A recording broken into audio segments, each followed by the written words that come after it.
गोड़ दिन तमाम भोजपुरी श्रोता समाज का आप सब छोटा का नाती पता बेटा खेसारी टू जैसे प्यार और बात छत्र अच्छा यूट्यूब फेसबुक इंस्टाग्राम बने वही यही तरह हमारे सोनी भाभी कॉमेडी खेसारी टू डिजिटल और कॉमेडी और खेसारी टू कॉमेडी प्रीति म्यूजिकल के और प्रिया फिल्म बलिया का लाइक सब्सक्राइब शेयर करो फॉलो करो दूर फैलाई जाए कि ये तरीके घटना तमाम हो रहा बा हर गाँव में हो रहा बा केहू बिजली के करंट से मर जाता तो केहू का कहाला के इतना टेंशन हो गया बिजली के बिल से ताकि तंग होकर अपने आप के परेशान कर ले बता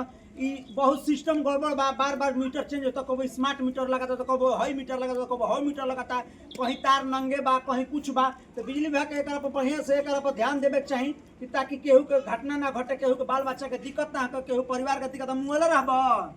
ए मरियला रहब ए दे तो रही बोलो 75,000 रुपया दे दो पैसा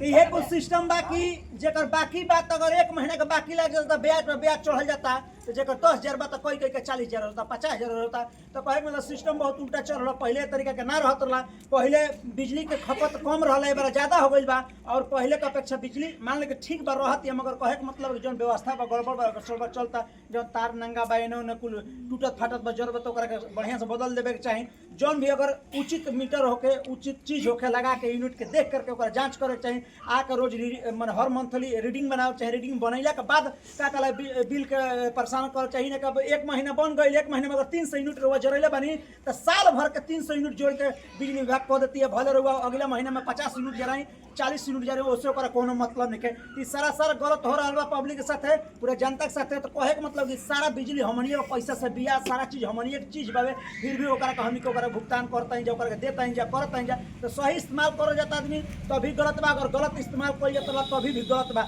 ये तरह के घटना तमाम होता है सब बहुत प्रकार के हो रहा कि कितना नंगा तार बारिश में को लड़का लड़की कितना मरने से न्यूज को कितना अखबार में आई रोज सब देखबे कहीं है तो ये तरीका का ना हो कि हम ये कभी बिजली जरावे तो ईमानदारी से जरावे और ईमानदारी से अपन बिल ले जाकर पे कर दे ताकि बिजली विभाग के परेशान ना करे आ चाहे आम जनता भी परेशान ना होके सब दूर हो जाए ऐसे कि अपन बढ़िया से तार लगा दे आदमी बढ़िया से मीटर का चेक करके लगाई बढ़िया से परिश्रम करके हर चीज कर जाए तो केहू घाही ना हो केहू के साथ अन्याय नहीं था जो बाबूजी आज पहला के ना हम मर जाते हम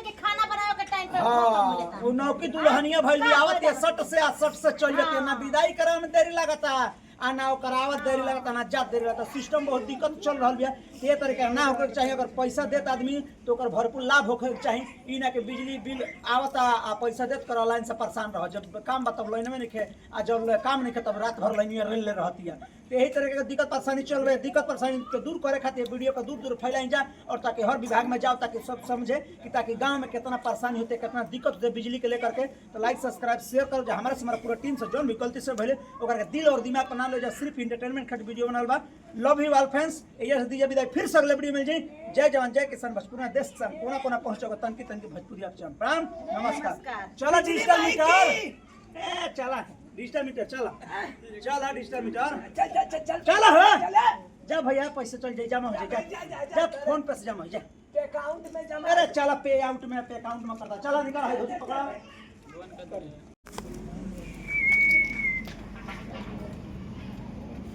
अब थोड़ा घिस दी नमस्ते प्रणाम दोस्तों देखिए सारे हमारे फैंस लोग हैं बहुत दिनों से वीडियो सब लोग देखते हैं और हो गया शूटिंग ख़त्म थोड़ा सा 2 मिनट का सीन है और बिजली विभाग के प्रति वीडियो बन रहा था उसमें सारे लोग इकट्ठा होकर देख रहे हैं एंजॉय कर रहे हैं इंटरटेनमेंट कर रहे हैं तो बाकी ब्लॉग में आप लोग बने रहिएगा बाकी है जब मीटर लगा हुआ डिजिटल यही पर वीडियो बनत रहा है घर बा एजा मैंने कहा हमेशा बिजली विभाग के लापरवाही इतना भी कि आए दिन एगो न एगो घटना गाँव में घटत रहता तो बिजली विभाग के होके चाहे सतर्क और जनता के भी होके चाहे सतर्क हर तार के सही करे चाहे दुरुस्त करे चाहिए ताकि कोनो दिक्कत कोनो परेशानी ना होके यही तरह बनल रही आगे वीडियो में पहले ललटेनी जरा कर रहत रहिया दिया बार के रहत रहिया सुखी से रहत रहिया अब बताई कि रउरा ऐसे मरे का एक्टिंग करतनी या कभी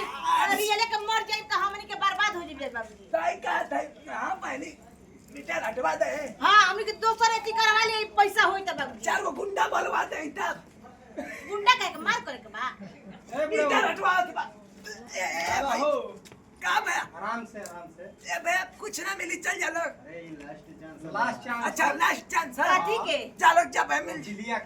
बिलिया के हां हमनी के यही पे कंप्लेन लिखन उ खनी के मीटर कबारे के बा बाबूजी साथ बोली कबाड़े के बाद हमनी के कबार दे कबाड़ दा बिया मीटर हम डबल चार निकाल तरह के के बिजली चार के गुंडा है के कबाड़ तो सामान मीटर फोड़ बा दे पीछे बाबूजी। हां बहुत छोटा सोनो गुंडा वाला ना सा गाड़ी रे लाइन वाला ना होड़ सोनो ये बने पीछे से बाबा सरिया आइला लगा बाबूजी पकड़िया रे बने ले बेला चल हमारी के पैसा अब देव जाना है भैया तू अपन मीटर बस सब कंप्लेन करे पर हम लिख द तू ही लिख द हमनी के पढ़ लिखल ना है जा पढ़ लिखल का बाहर के ले जा अंगूठा छापी जा भैया बस लिपस्टिक चाटे जाना जला अंगूठा छापी जा भैया आ लास्ट चांस का दे आ का कर जा गेहूं चावल लिया के दे दे गेहूं चावल लिया लिया दे दे अधिकारी हो क्या उनके गेम क्या उतर जाए चंदा मांगा था तो काले बालो हां अरे जन मीटर लगल ओकर बिल मांगते और कमाते अब बिल हम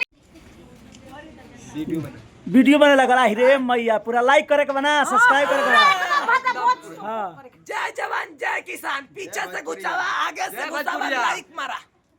बहुत प्यार आशीर्वाद रो सब बने जो बहुत अच्छा लागल ये वीडियो शूट करके लव यू ऑल फैंस सब कोई के लव यू अरे सही है बहुत काफी भी है भाई देखिए आप तो वीडियो बना तू कहीं का जेल समझ ना चल मार ला चल हमारा में से ले लिया भेजा जी नंबर नोट कर लो इधर डाला जी करे मटकी बिलिया दे बिजली बहुत के अच्छा लागल कॉमेडी करके दोस्तों ऐसा ऐसा गांव में हमनी के जाई जाई से प्यार आशीर्वाद मिली कि ना से एकदम मत नहीं जा का बुआ जी के बोल रही